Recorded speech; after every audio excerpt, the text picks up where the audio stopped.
The Great Gatsby by F. Scott Fitzgerald. Chapter 1.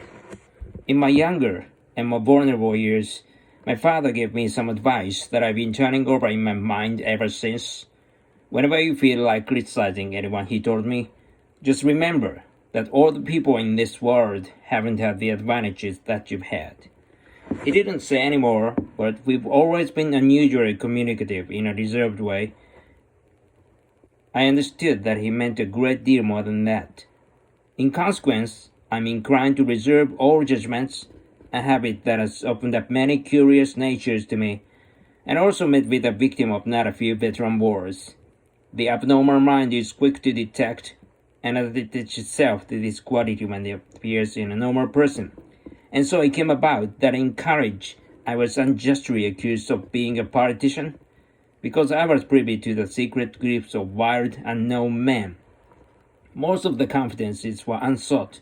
Frequently I have feigned sleep, preoccupation, or hostile levity when I realized by some unmistakable sign that an intimate revelation was quivering on the horizon, for the intimate revelation was of young men, or at least the terms in which they express them, are usually prejudiced and marred by obvious suppressions.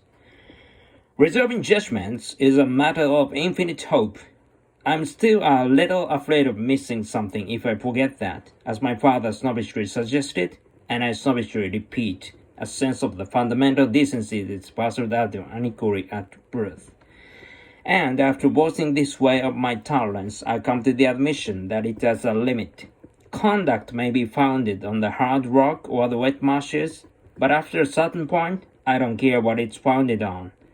When I came back from the East last autumn, I felt that I wanted the world to be uniform, and had a sort of moral attention forever. I wanted no more riotous excursions with privileged glimpses into the feudal heart.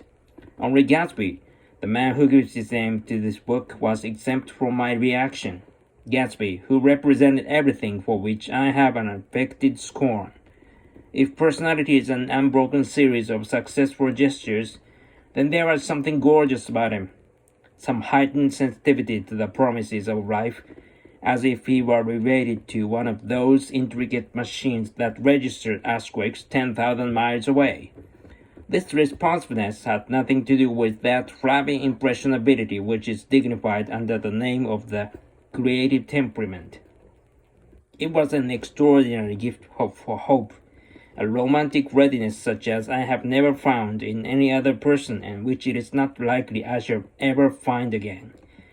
Now Gatsby turned out all right at the end. It is what fried on Gatsby, what foul dust floated in the wake of his dreams, that temporarily closed out my interest in the abortive sorrows and short-winded elations of a man.